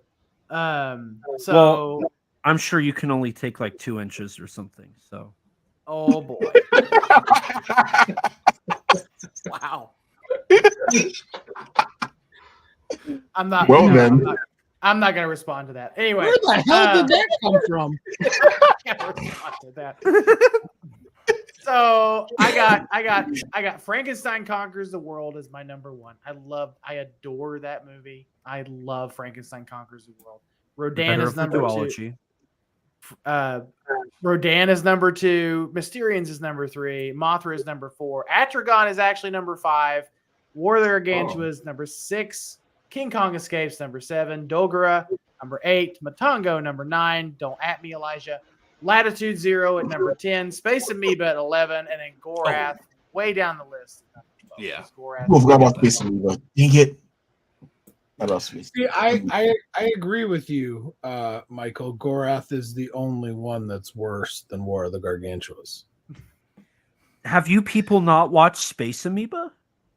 No, I watched Space Amoeba. I'm about to put it. I'm about to rank it though. I love it. Or Dogora? That thing's boring. I haven't watched Dogora. I haven't watched that one either, actually. What about Orochi? The 8-headed dragon. That one's boring. God, I love Orochi. The Orochi's number 1. That's awesome. What about Rebirth of Mothra 2? Like, you can't get any worse than Rebirth of Mothra 2. Okay, Rebirth of Mothra is up there, yeah. Oh, this question could be its own show, I think. Rebirth of Mothra 2 is pretty abysmal. Yeah, that's gonna be its own show. Rebirth of Mothra. I'm sorry, Donnie, if you're still in here, I'm so sorry. But actually, the Rebirth of Mothra trilogy is not that great. Period.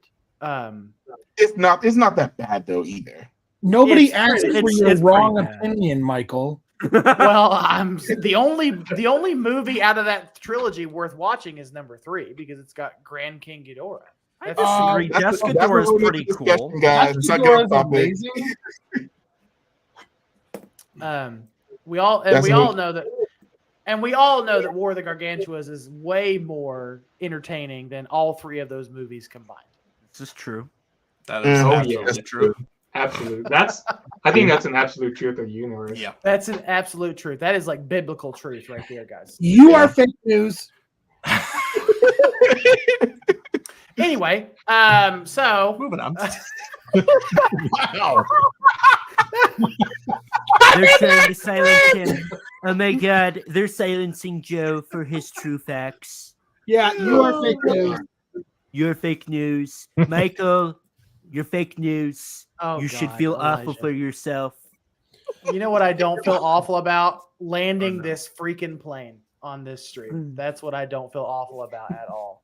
So I'm gonna turn this back over to our the man in charge, Mr. Adrian Settle, to help land this plane and give some special announcements of what we've got coming up in the future. Well, actually, Eric's the one that's hosting next month's show. Eric's the brainchild behind that show, so I don't know why he's acting all shy now. So, Eric, do you want to tell the folks what we have in store for next month's show? Oh boy.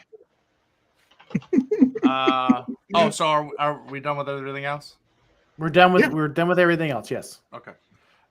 So yeah, our next show is going to be the Godzilla Day or Godzilla Fest.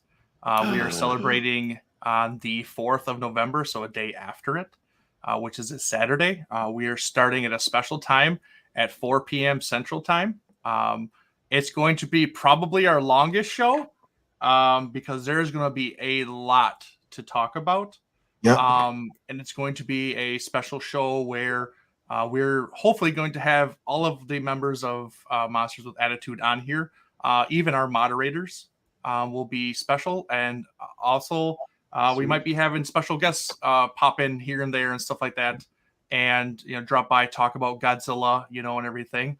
We're going to have a lot of stuff to cover, from figures to the movie to any special announcements that come from that day. It's going to be just craziness.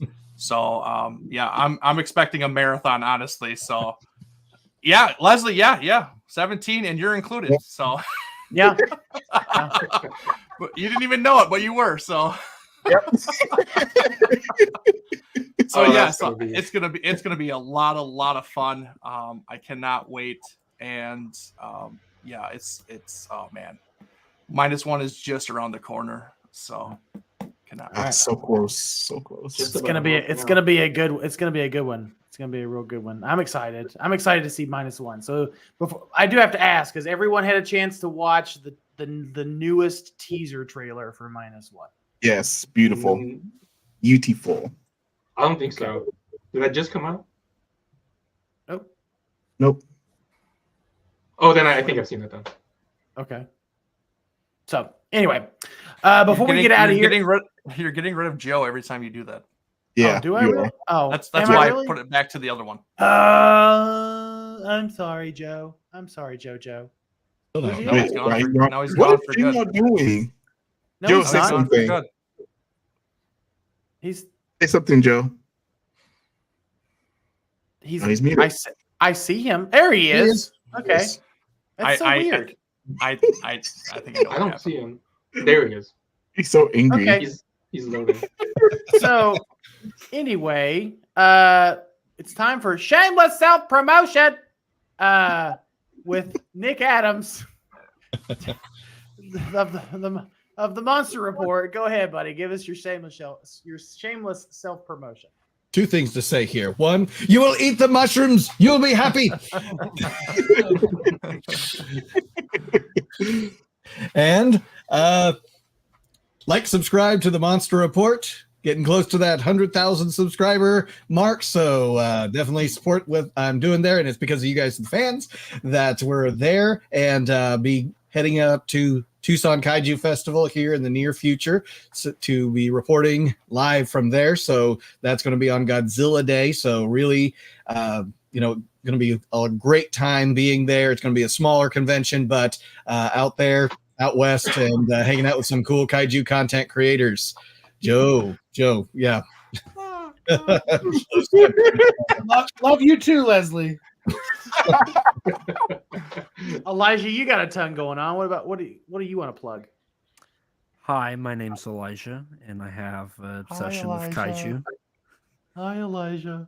But if you want to find whatever I'm doing, I co-host the podcast Kaiju Conversation, where we dive into the wide world of Japanese tokusatsu, science fiction, J-horror, and giant monster movies. We actually did cover Matango, so You could check out that where my co-host Rex and I dive into Matango along with a ton of other J-horror, kaiju, and other fun stuff.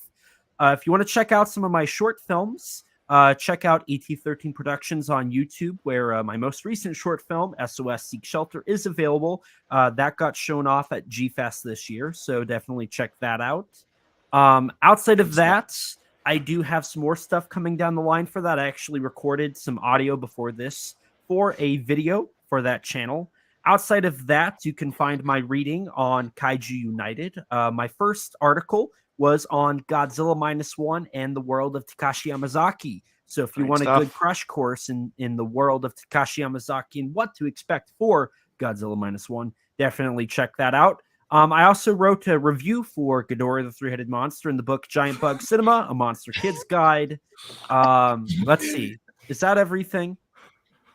I think that's everything. Has that cool voice of... And if you want to buy a refrigerator, let me tell you, there's a great place. Go to www.refrigeratorfree.com and check out your free refrigerator coming free with mushrooms. Definitely eat them. Oh. Jojo, what do you got to plug, man? I love it. Well, I got my YouTube channel at Married to Kaiju, where I am the crudest place. You will see Godzilla, Power Rangers, and other Toku properties reviewed, unboxed, and ultimately collected. I actually have a very big collection haul update from today. Went to a toy show, so be prepared for a lot of Power Rangers, old school Bandai Power Rangers, Trendmasters, stuff like that. It'll be real cool. So yeah, like me on YouTube and subscribe or whatever it's called. However you kids do that fancy technology. But yeah, it's rude because I don't know how to edit, and I don't have the time to learn how to edit because I'm kind of busy with multiple jobs and stuff. But I got a lot of cool shit, so check me out. And also at the Monsters with Attitude Facebook group. Aaron, you got anything to plug? God. Well, other than the Monsters with Attitude group, I have a review blog that's on life support. I haven't posted it in it for a year now. I swear I'll post something else before the end of the year. But if you do want to check it out. Right now, it's got a really exciting review on last year's figure of the year. So that's how up to date it is. Yes, it was good. It was good. Other than that, and I still need to make a video of it. But anyway, other than that, that's pretty much all I got going on right now. I just want to say I'm really glad you didn't put me right after Elijah. So.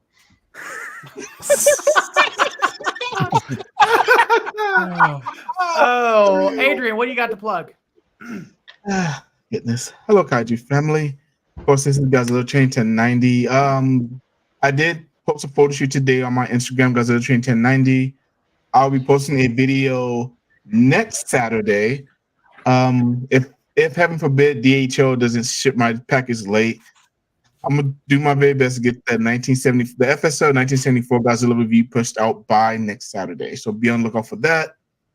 And of course, just a very, very early reminder: Figure of the Year is coming in January. Get ready to join. Yeah, make sure to join the group to be able to vote and everything, just like we did last year. Instead of it being in Kaiju Collectors, it is going to be in the Monsters of Attitude Collectors group. Please vote, because if the figure doesn't win, you're going to be pissed off. And we will give y'all more details about what different categories we're going to have this year. It's going to be a banger. For sure. I think that's everybody. Like we're all plugged out, right? No, everybody got a chance to do At least the important. Definitely hit the subscribe button and ring the bell for Monsters with Attitude to check out all of our videos and streams, and check out our Facebook group. No one else here has a YouTube channel. Nothing else to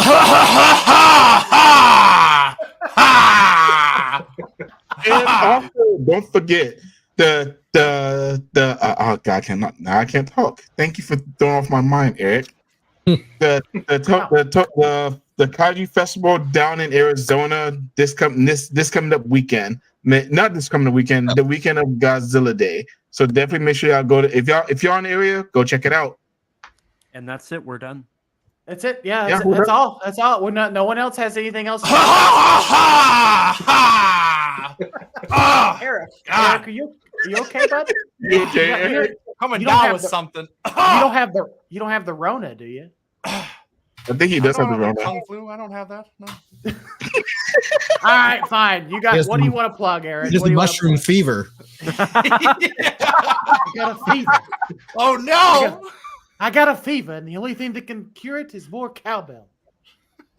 Yeah, I do have a YouTube, Bearded Kaiju's Unboxing Reviews. I recently just hit 500 subscribers.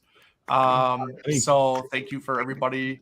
Also, I just finished the video for the giveaway, so I will be posting that either tonight or tomorrow. And then I also posted a video today of my recent Sofubi haul. So go check that out on the channel. Obviously, check us out here on Master with Attitude Facebook group and YouTube. And yeah, also check out Everett's event. I would totally go if I could. So that's gonna be really awesome. Kind of jealous that I can't go and everything, but you know, maybe we know somebody that's gonna go and everything and give us a sneak peek and stuff. So but yeah, other than that, yeah, thanks for everybody for watching. Nick, thank you for showing up, buddy. I really do appreciate it. And Elijah, first episode down, man. And if nobody actually knows, Elijah was the one who put the intro video together for us. So Awesome. all thanks to him and everything. So it worked out really well. It's awesome. We love it. So thank you so much, buddy. And welcome to the group. Absolutely. Happy to be here. This has been a lot of fun, guys. And as always, go check us all out online. Don't forget to join us on our new Monsters Attitude Collectors group on Facebook, where you can share all of your kaiju goodies and news. And of course, embrace the attitude. Embrace the attitude. Good night, fellas. Bye, guys.